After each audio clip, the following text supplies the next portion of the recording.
rejoice and be glad that we are in it.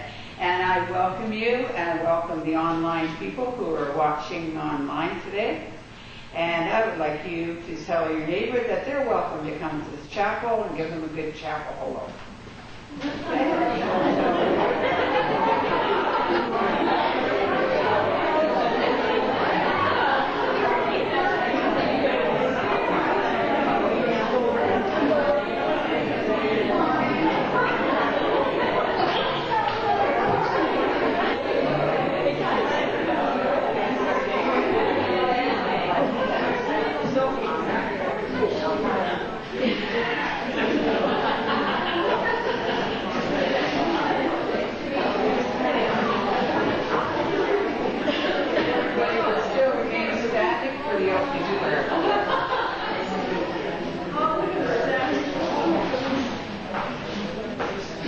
Heavenly Father, we thank you for allowing us to join together in your house.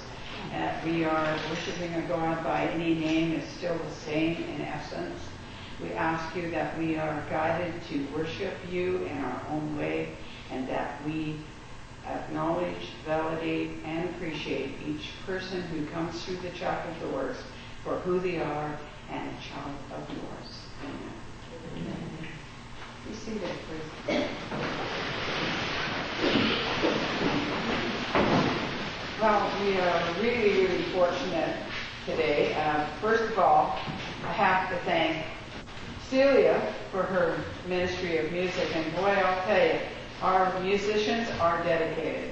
One of them has been ill suddenly, and you will notice there's been Chains of Song on there. A little whiteout been used because we already had to print it. And so at the last moment, Celia said she would jump in when Iris wasn't well. So let's give Iris a thought, and we'll give you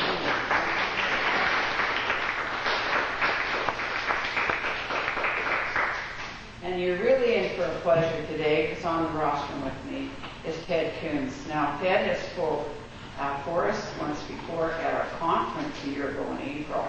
And I must tell you, he's going to be embarrassed when I tell you this, but we charged $100 for the conference. And we had 4 speakers who were extremely good. And somebody was talking to me afterwards, a number of people talking to me, and they said, we would have paid the whole price of the conference just to listen to Ted for 1 hour. So just be really glad that you're here this morning, because Ted always has something really interesting to talk about more about his credentials and all that stuff later. We'd like to say thank you to any visiting people. Do we have any new people here today? Whoa. All have been to the church before. Isn't that wonderful? And I welcome you anyway, but we'll give a big welcome to each other.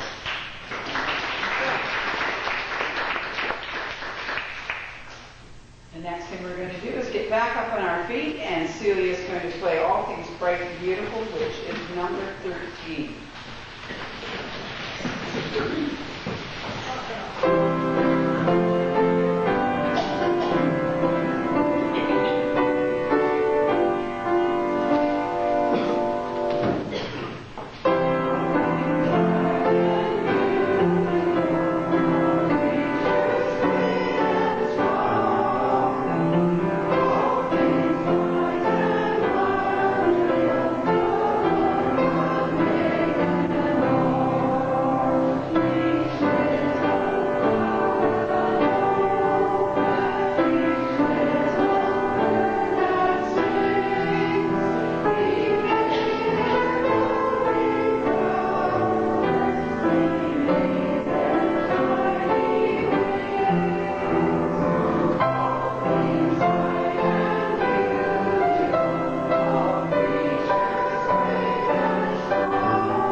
like to tell you a little bit about Ted. Ted Coons is a Master of Education.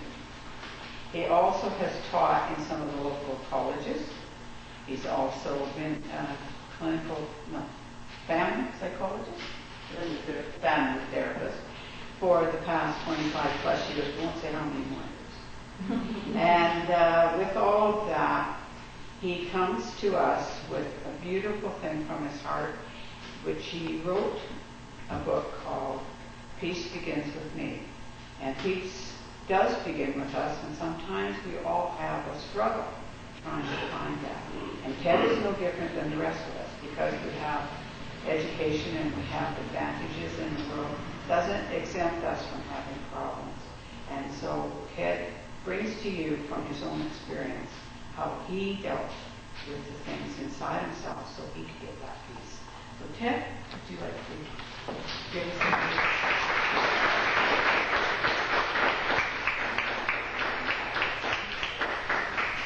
Good morning. Good morning. Thank you for the opportunity to be with you again. How many of you have heard me speak before? How many are virgins?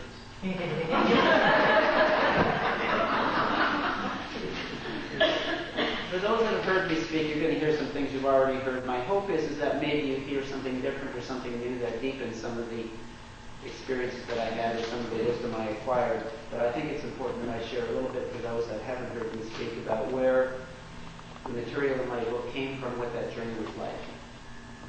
And so I want to tell you about the journey with my son Joshua, and I brought a picture of Joshua for those who haven't had a chance to meet him yet. Let me just pass that around so you can see who the young man is who's responsible for this journey. And so I just quickly want to summarize the experience that I had with Josh in the first 5 years of his life. Josh was born healthy, and then at 5 months of age, his mother and I took him to the family physician for his first vaccine shot, and Josh reacted to that vaccine and had a seizure about 25 minutes long. We took him by ambulance to Royal Columbian Hospital. They prescribed medication, sent us on our way, and assured us that everything would be fine. But unfortunately, everything wasn't fine, and a month later, Josh seized again. Back to the hospital, more medications, sent us on our way, fingers crossed, hoping that whatever was happening to my son was temporarily past. But a month later, he seized again, and then again, and then again, and again. Eventually, they referred us to Vancouver Children's Hospital, and for the next 5 years, we worked with a team of neurologists, all who took a hand in trying to manage Josh's seizure disorder. And they prescribed a number of medications, combinations, diet, steroids. At one point, they implanted a device into his chest cavity that's called a vagal nerve stimulator. It has wires running up his neck to stimulate his brain on a consistent basis, all in the hope of trying to improve the seizure disorder. But instead of getting better, things got worse, and the space between the seizures got shorter and shorter and shorter. And by the time Josh was 4, he was seizing 12 to 15 times a day. And each seizure was 15 to 20 minutes long, and a seizure of that length deprives the brain of oxygen and causes even more brain damage. And so this son of mine that at one point could walk and talk and ride a tricycle and do all those things, by the time he was 4, he could do none of those things. And the doctors had warned us that any one of the seizures has the potential to kill him, and so we sat with this knowledge that at any moment he could pass from us.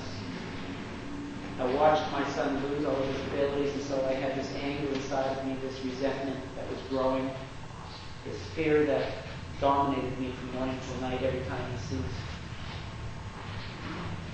And so I was in this ugly, ugly place. And as Barbara said, I'm a psychotherapist in private practice. I have 25 years of experience, master's degree. We go to work every day and work with other families and assist them to get their lives on track, and then come home to my situation and be immersed in my anger, in my fear, in my resentment, in my despair. And it seemed like the tools that I was trying to teach other people weren't adequate enough to take me out of my own darkness. And I was stuck there for a long time. There were many days I didn't want to wake up in the morning. I had thoughts of suicide. I just wanted to leave it all behind. Fortunately, something began to shift, and The beginning of that shift was when I went to see a psychic in Surrey. And I had never gone before to a psychic, but I was desperate for answers, and I needed to know if my son would live. And I remember still very clearly asking the psychic my question, and she paused and then said, "Have no fear, the son will outlive the father as he should." And when I heard that message, this joy raced through my heart at the possibility that Josh would survive. And a second question came to mind, and that was, well, if my son is going to live, what will he be when he grows up? And the psychic paused and then said, "Your son will be what he already is, and that is a teacher." Now, when I first heard those words, it didn't make any sense to me. Josh's capacity was reduced to the level of a 2-year-old. His language was down to about 40 words. That was not expected to improve, and so I couldn't understand how he was a teacher. But what I did notice is that I began to get curious. I began to wonder, what is it that I can learn out of this experience? What's the gift in it? How is my son teaching me? And it wasn't long after that those of you that have read my book know the first story or the first lesson that came to me. It was the day that I came home from work, and Josh and I shared a little ritual where I would drive up the driveway and Josh would recognize the sound of the car and know that Dad was home. And if he was well enough, he would run to the window at the back of the house and wait for me to get out of the car. And when I got out of the car, that little face would be in the window, and he would yell, "Hi, Dad." And I would say, "Hi, Josh." And I would come into the house. But most of the days when I got out of the car and looked at the window was empty. It was because he was having far too many seizures. And I always dreaded an empty window because I knew what that meant. On this particular day, I got out of the car and I looked as I always did, and there he was in the window, his little nose pressed against the glass, big grin on his face, and I did something different that day. I simply stopped and paused, and I just enjoyed that sense of gratitude that my son was well enough to be there that day, that sense of joy. And something different happened. And in that moment, as I sat there looking at my son, I heard his voice, and the voice was as if it was spoken out loud. And what I heard was actually a question. And the question was, when your son looks through the glass at you, what does he see? And when I thought about that question, the answer was an answer that I wasn't very proud of. The answer was, he sees a father who's angry, a father who's afraid, a father who's in despair, a father who's in resentment. But probably the message that most affected me was that I realized that he saw a father who was rejecting his own son. Because the truth was, I didn't want this disabled son. I didn't want this medically fragile son. I wanted the son that was there before all of this began, the son that was still living in my imagination. And when I realized that was what I was doing, that was my way of being, that I was pushing this child of mine away, I knew that Josh deserved better. And so I remember making a commitment to Josh that day. The commitment was, Josh, I'm going to learn how to be happy. I'm going to learn how to be peaceful. I'm going to find my joy again. But more important, I'm going to fall in love with the son that I have, not the son that I don't have. And I remember starting this journey, and the journey was asking myself a very simple question. The question was, is what I'm doing, is my way of thinking, is my way of behaving, does it walk me in the direction of peace and joy and happiness? Or does it walk me in the direction of anger and sadness and despair? And that question was a very powerful question for me, because as I asked the question and I simply noticed which direction I was walking in, I gathered some very valuable information. And I noticed that there were ways of thinking that would increase my joy, increase my happiness, increase my sense of peacefulness. And then there were other ways that increased my anger, my despair, my resentment, and my fear. And so my book really is a summary of what I noticed walked me in one direction and walked me in the other direction. And I'll just give you a brief overview of one of the strategies that I noticed, or what I noticed that walked me in the direction of anger and sadness and despair, and that was about using my imagination negatively. What I recognized was that I was constantly imagining my future or Josh's future and telling myself a negative story. And when I did that, I would feel in despair, I would feel anger, I would feel resentment. And the amazing thing that I noticed is it doesn't matter whether those imaginings come true or not. The fact that I imagine them causes me despair. That my body suffers physically, emotionally, psychologically, spiritually as a result of my imagination. Research tells us that the average North American thinks 9 times as many negative thoughts as positive thoughts.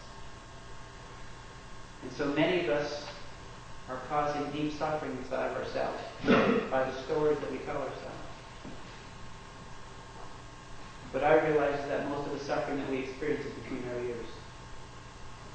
It's by the story we tell ourselves or the story that our culture has taught us that we haven't learned how to undo. And so one of the strategies that I learned to increase my sense of peace, my joy, my happiness was about using my imagination positively, creatively, joyfully. About thinking, about seeing in my mind's eye what it is that I want life to be like, what I want to create, beginning to live life with intention. And so I talked about, in my previous talk and in my book, I discovered that if you want to create a life of your choosing, there are 2 tools that are necessary. One is intention and the other one is attention. Intention is being able to answer the question, what do I intend? What outcome do I want to have happen? What does success look like? I talk about in my work with couples how I would often have couples come into my office who are struggling in their relationship, and they would come and begin to tell me how awful their husband is or how awful the wife is. Tell me all these sad stories about the relationship. And in the beginning of my practice, I spent a long time listening to those stories. And what I discovered was that when you do that, it doesn't improve things. It doesn't make things better. And when I began to understand the power of intention, I started to change the way I worked as a therapist. And so when these couples would come in and start to tell me an awful story, I would say, I'm not really interested in that story. And they'd be confused and they'd say, well, isn't that why we're here? And I'd say, well, that's not the conversation I'd like to have with you. And they'd say, well, what conversation will we have? And I'd say, well, what I'd really like is if you would describe for me what a successful relationship looks like from your perspective. And what do you think happens when I ask that question? Silence. And then usually one turns to the other and says, you go first. What I noticed is that if I would say to people, tell me what's wrong, they can talk until they're exhausted. But if I say, describe what success looks like, what it feels like, what it sounds like, many of us struggle. And what I've learned is until you can declare it, until you can talk about it, until you can language it, until you can see it, you can't make it happen.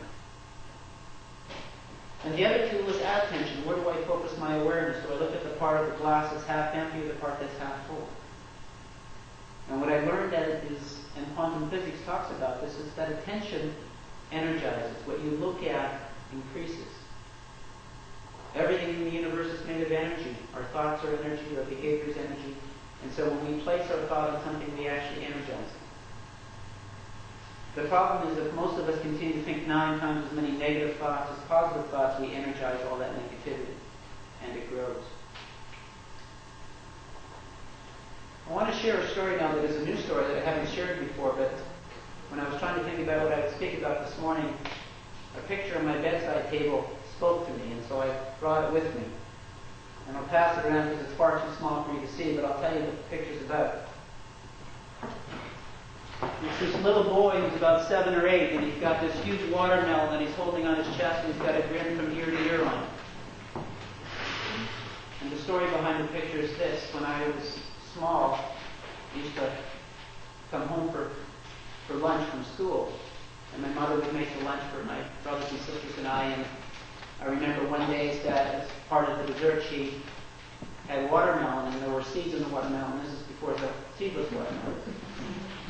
And I decided to save all my seeds and go outside and grow a watermelon plant. And so that's what I did, and this plant grew beautifully, and it filled up my mother's rose bushes with huge watermelon leaves. And then one Saturday morning, my mother woke me up out of my sleep and said, Ted, there's a watermelon watermelon in your watermelon plant. And I came racing downstairs, and all I had was my shorts on, there's no shirt on.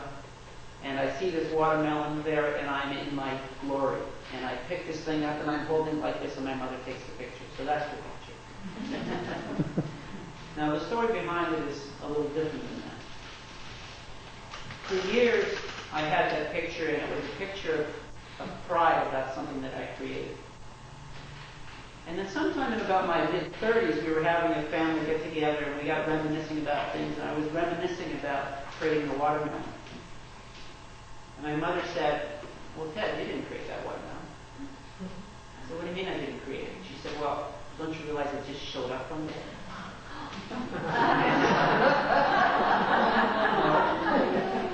Didn't you realize like it wasn't attached to the plant at all? I said, "What are you saying?" She said, "I went to Safeway that morning and I bought a watermelon and I put it out in the garden." I said, "Why did you do that?" And she said, "Well, your plant was taking over my roses and I needed to get it out of there. And you get your damn watermelon and we could yank it out." Now, the interesting thing for me was that when I heard that from my mother, I was really disappointed because I thought I created that watermelon. And so for years after that, I had this kind of sadness about that memory, and I actually put the picture away. And then it wasn't until fairly recently when I understood more about the power of creation, about the power of intention, about the power of our thought, that the truth was I did create that watermelon. Maybe not the way I thought I did, but I did create it. And so I yanked that picture out again because it's a reminder for me that our intentions, our imagination are powerful. But the universe doesn't always show up the way we think it will. And we have to be open to that. And so I think that the grin on my face of that picture is well deserved. It just took me a little while to realize that I needed to own it in a different kind of way. And so I've got that picture on my bedside table, and I think we all need pictures like that to remind us that we're really quite powerful beings. We're creative beings. One of the things that I noticed in my journey as I began to pay attention is that when I create something, I experience joy. And I think one of the most joyful activities in life is being creative, whether it's a painting, whether it's a book, whether it's a child, whether it's simply a wonderful interaction with somebody in this moment. And so I learned that the more that I create, the more joyful that I am. Those of you who have read Conversations with God by Neil Donald Walsh will know that he put a little reminder about how to create, and he puts the word create up on a piece of paper and then the word react below it. And he says, what's the difference between creation and reaction? And the simple answer is the location of the letter C. And he said if you want to create something, you have to see first. And so the word create, that's where the C is at the beginning of the word. We are creative beings. When we use our power to imagine the outcomes we want to have happen, we can do miraculous things. And so what I've learned is that when I create life as opposed to react to life, it is a much more joyful place to be and a much more peaceful one. I'm going to end with a story that I usually end with for those of you that haven't heard me speak before, because I just think it's such an important story. And it's the story that I used to begin my book with. It's the native story about the two wolves. And it's a grandfather that's walking down the path with his grandson, and they're walking in silence. And after a period of silence, the grandfather interrupts the silence and says, "Grandson, there are two wolves that are fighting in my heart. And one wolf is angry and vindictive and wants to hurt others. And the other wolf is kind and compassionate and loving." And the grandson, hearing the words of his grandfather, is filled with some fear. He says, "Grandfather, which wolf will win the battle of your heart?" And the wise elder says, "My heart will be won by the wolf that wins the battle of every man's heart. It's the wolf that I feed." And so the question is, which wolf will we feed? Thank you for your time.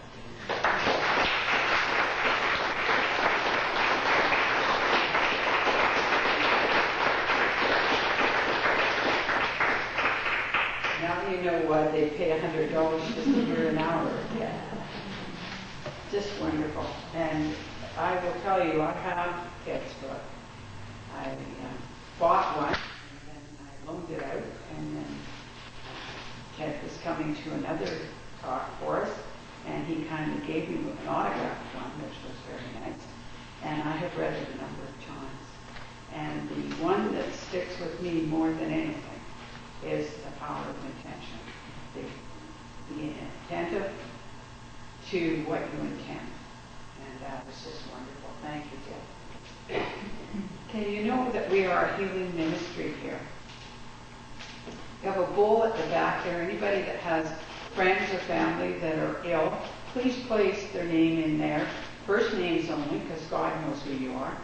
The minute that that prayer goes forward, and the minute that you contact somebody and say, will you pray for my mother, my daughter, whatever, the thought goes out, and thoughts are energy, and as you add your thought to that, it multiplies into the infinity of 10 times 10 times 10 with each thought. So that's wonderful, where we all think together in the same vein, we will create healing and miracles. We are going to have a healing meditation. Our facilitators will be at the back. We have healing facilitators for hands-on healing. Anybody here that would like to actually experience hands-on healing, they'll sit in the red chairs at the back. The healing facilitators will work with you. And the rest of us, we're going to just relax and listen to the healing meditation and follow that. As we bring the energy through ourselves, we bring it through, heal our own self, and then send that thought forward into the universe. So just listen to the music and enjoy the relaxation.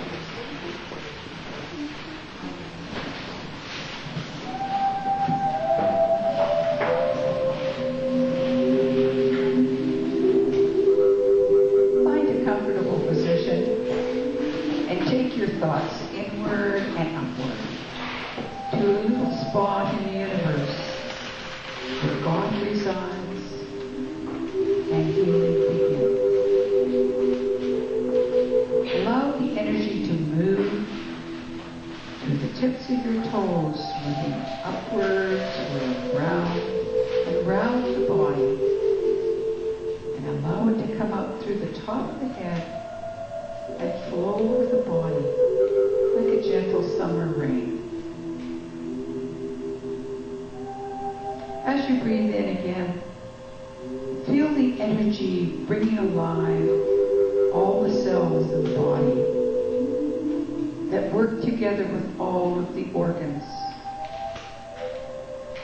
And allow those organs to be like a wonderful symphony concert orchestra that play their instruments independently, but they play with such harmony and such rhythm that they are working for the whole beauty of the piece they are playing. And as you breathe the energy in and revitalize all of the energies in the body, in the cells, and the organs, know that you are doing that to bring healing to the whole. And as the energy comes in again through the tips of the toes, allow it to expand into the mind.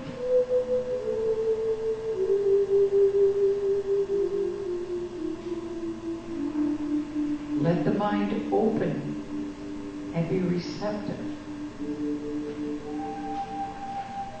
Let the mind be positive and be healthy, so that it may touch the dreams, the ideas that God has to make you all that you can be. Allow those dreams, those thoughts, those energies to come through the mind to healthy growth, so that they will grow and produce the dream that God has for you.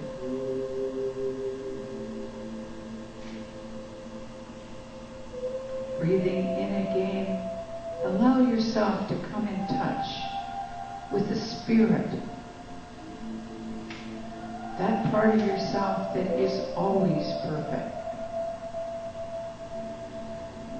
And allow the Spirit to communicate to the mind and the body what it needs for this journey that it is having in this physical existence.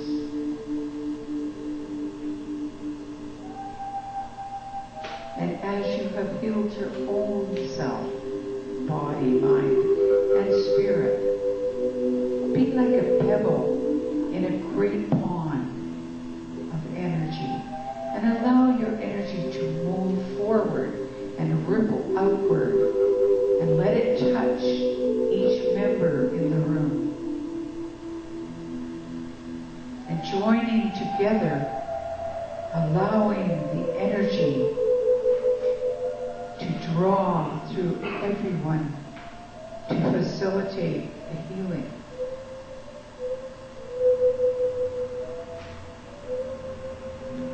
Taking a deep breath now, think about outside of this room into the community of your family, the community around you, of your teachers and your leaders, and allow that energy to ripple out and touch all of them so that they too may experience the wonderful healing, the wonderful peace.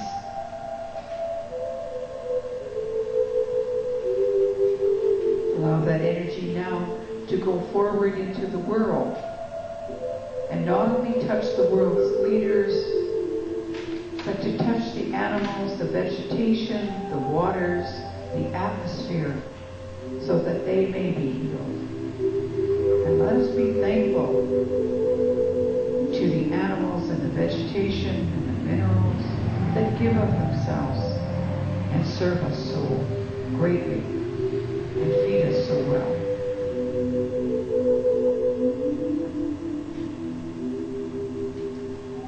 Allow us now to reach out into the universe, into other parts of the universe that we are not familiar with. For many mansions in God's world that we are not aware of every room in every mansion. But we send love and we send caring. For God promises us that love and healing is never ending. And all we need to do is ask. And the energy will follow the intention of the thought. And the healing will begin.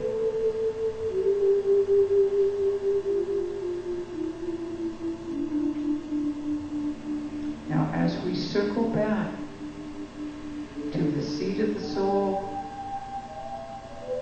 take a few moments just to sit quietly before you come back to your everyday, workaday world, to enjoy the tranquility and the peace of the healing area of your garden, the inner garden of healing.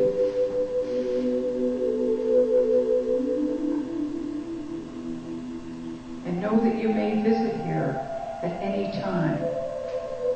And God has promised the love and the healing is never ending. So open your hearts, your mind, and your hand.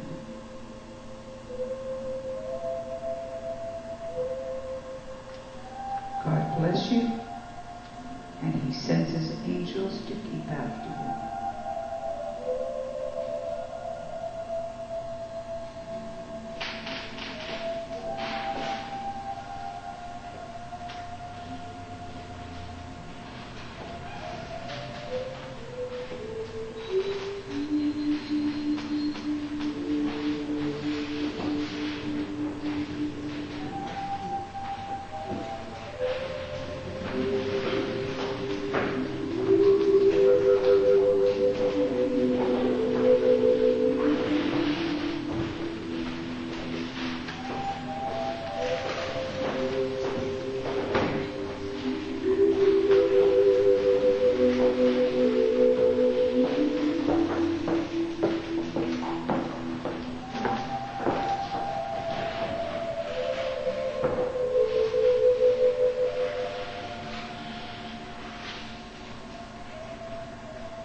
any of you know of anybody in our congregation that's been in hospital or is in hospital, just got home and needs any help, try to get hold of us, because again, we have a pastoral ministry that we're trying to form here and have people that are angels on the run that will go and give a hand if somebody is ill and help them out for a few days. Okay?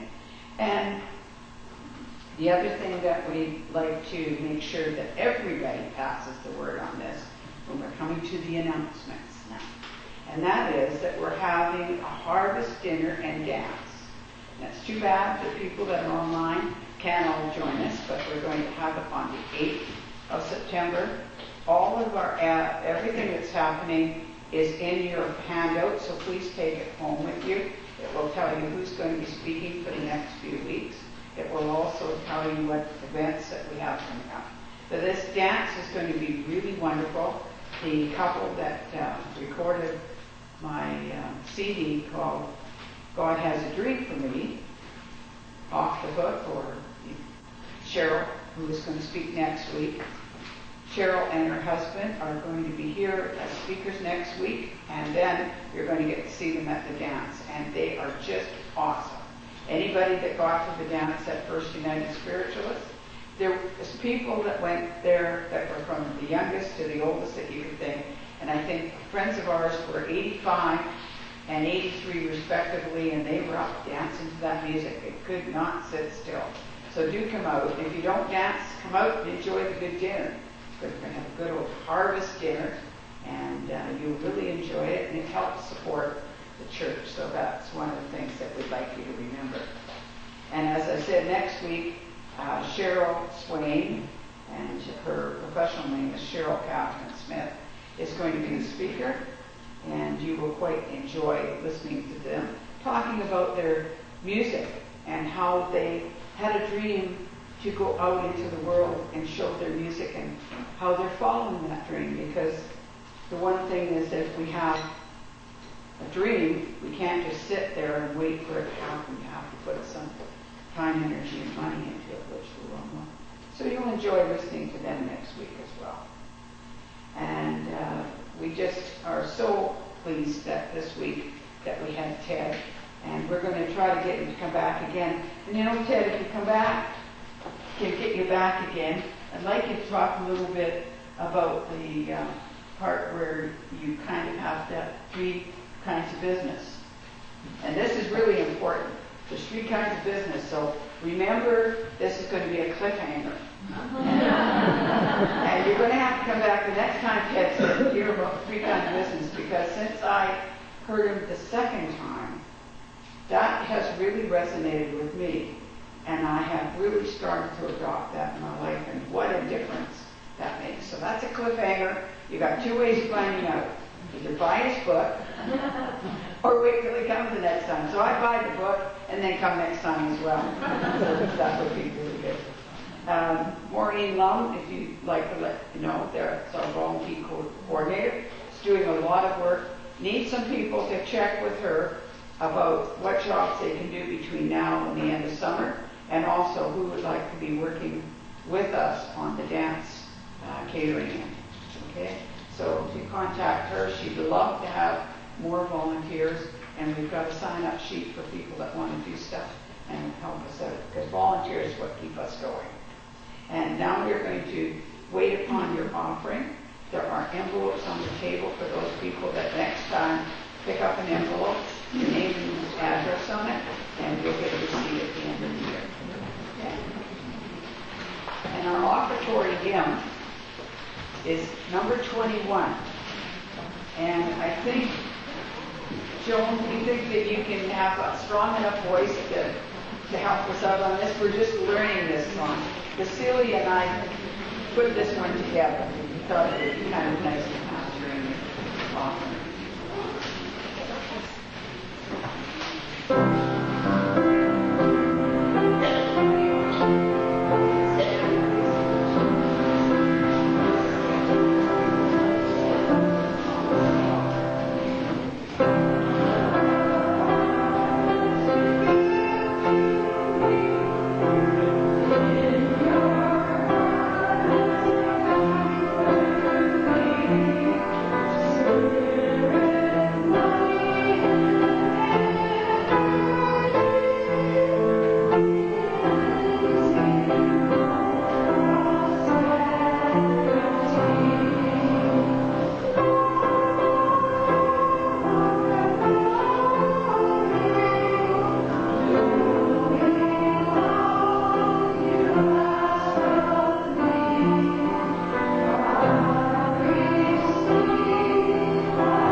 offerings of thanksgiving, we ask you, God, to please bless the givers and to guide us to use these tithes to the highest and the best interest of the church and its congregation.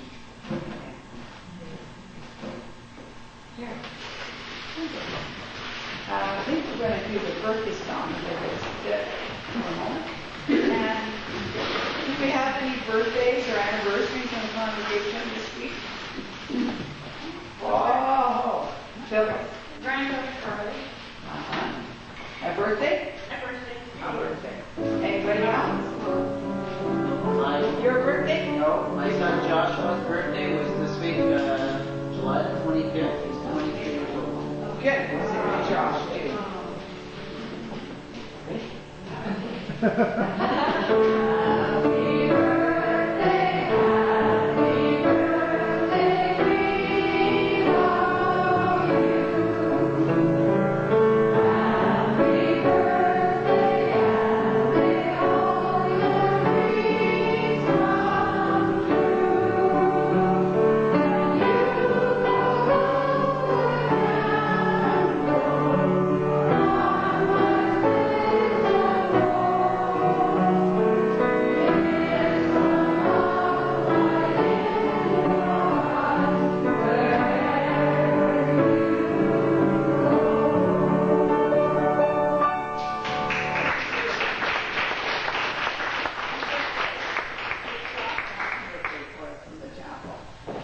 Now, this is the part that is a little different in our churches to the everyday workaday world.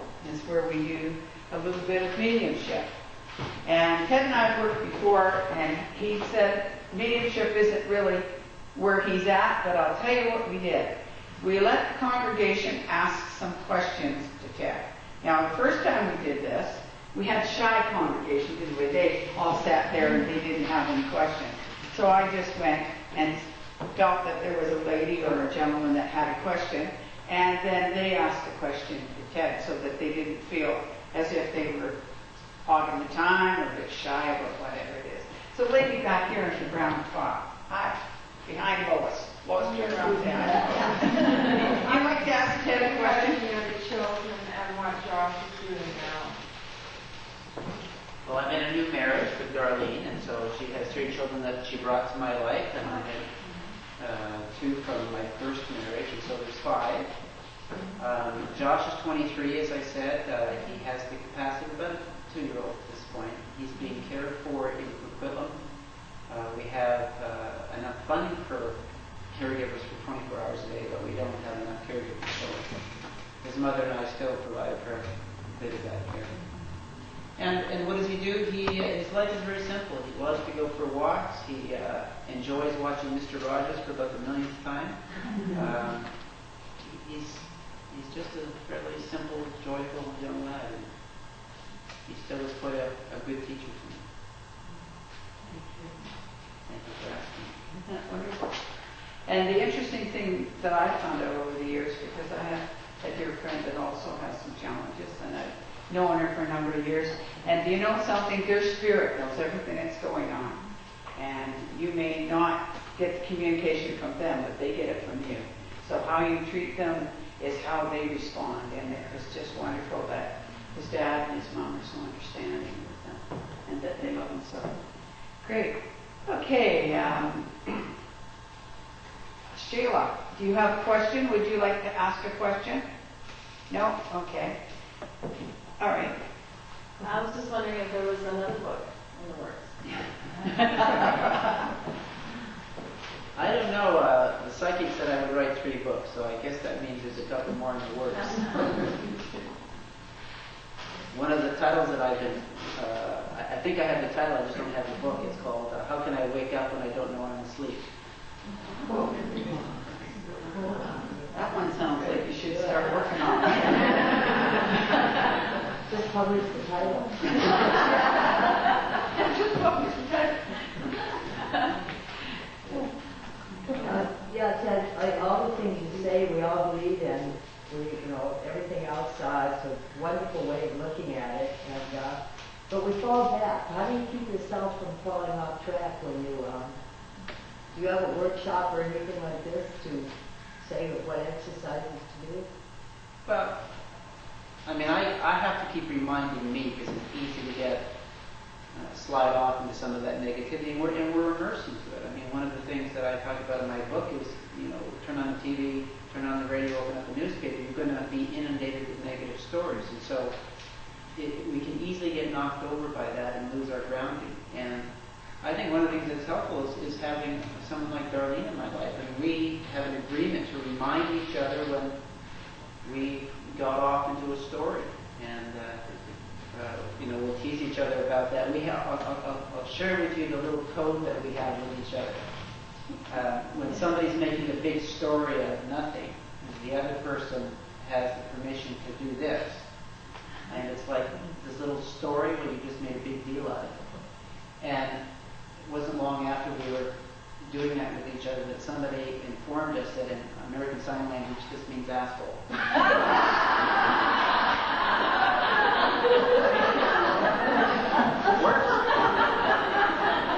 You think maybe that was channel? That might have been a channel sign.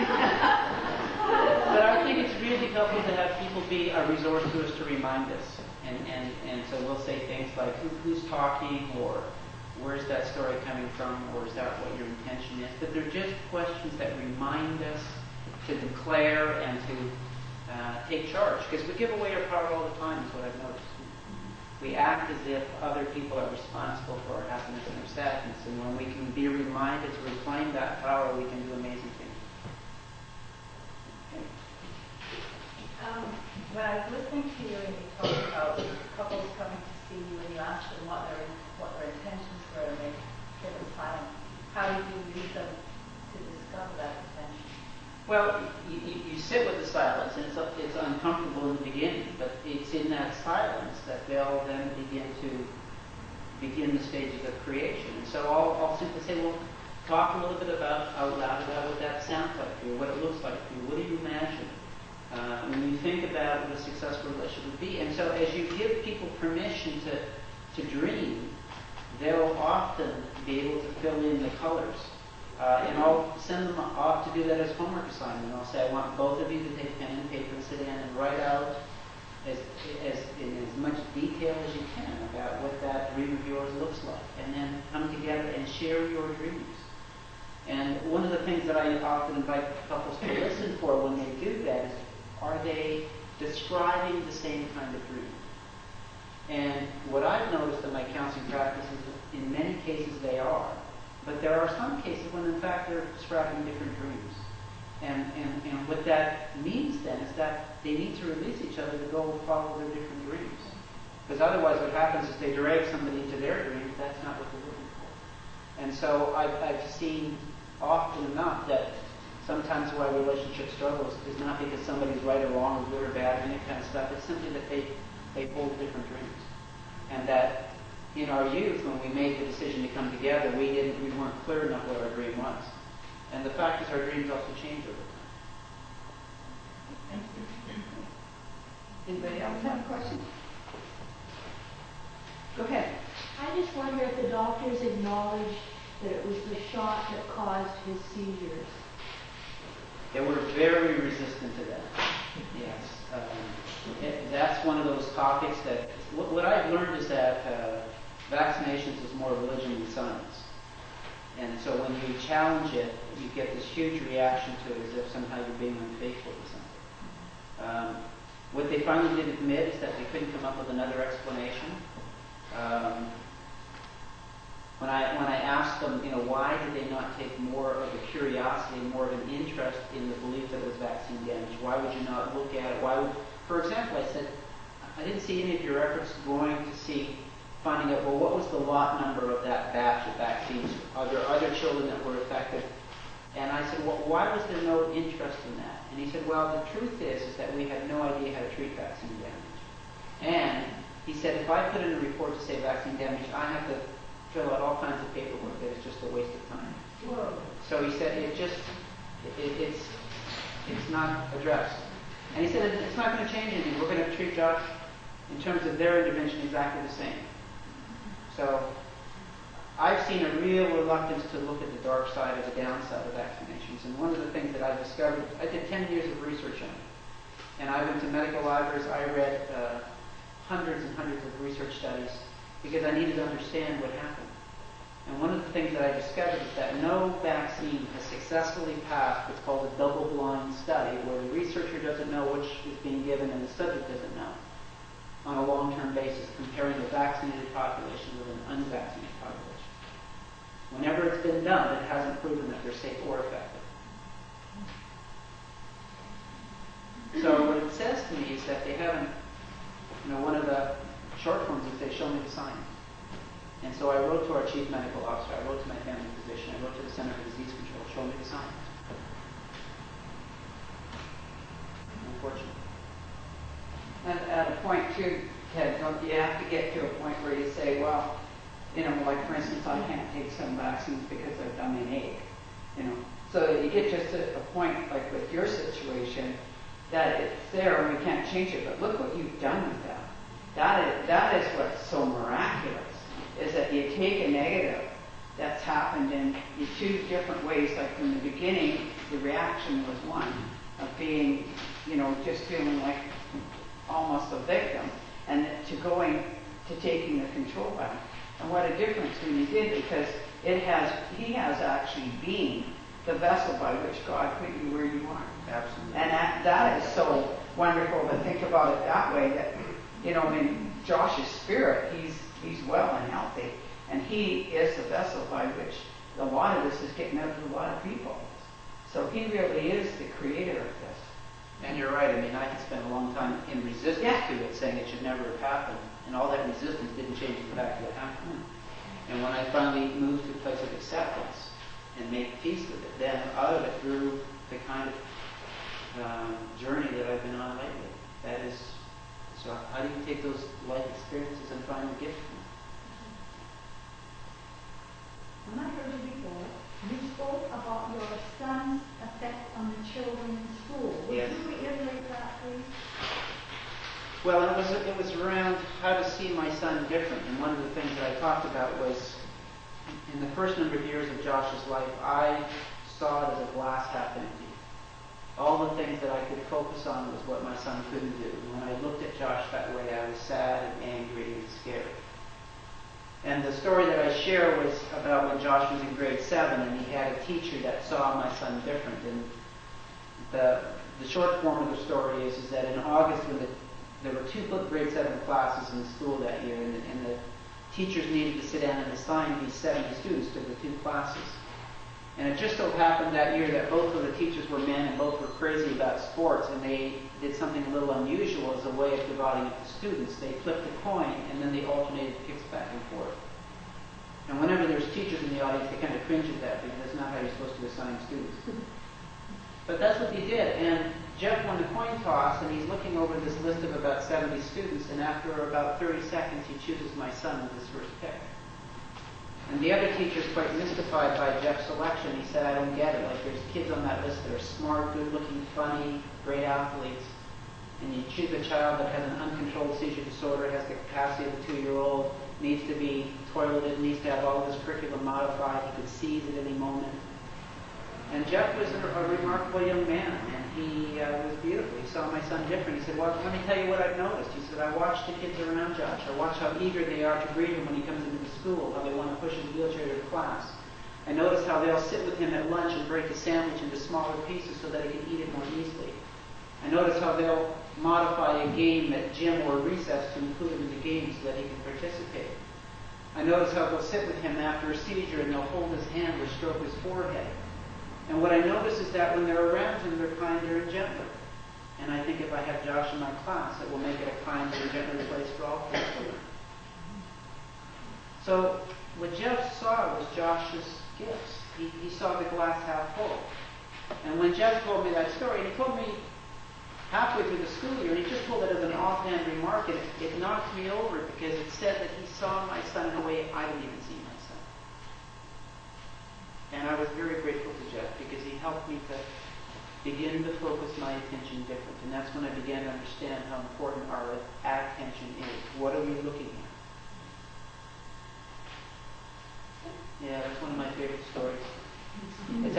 be in Chicken Soup for the Soul this fall. The new edition is coming out.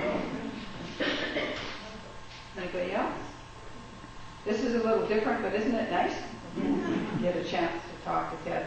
We're going to do the closing prayer, and then we're going to do our circle song, our farewell song, and then we're going to break. And Ted and his wife, Darlene, will be at the table over there, and you can talk to both of them and talk to Ted about his book. And by all means, I recommend it highly. It's not a long read. It doesn't take you long to go through it, but I'll tell you, it stays with you for a long time. Good. Thank you, Ted, for all.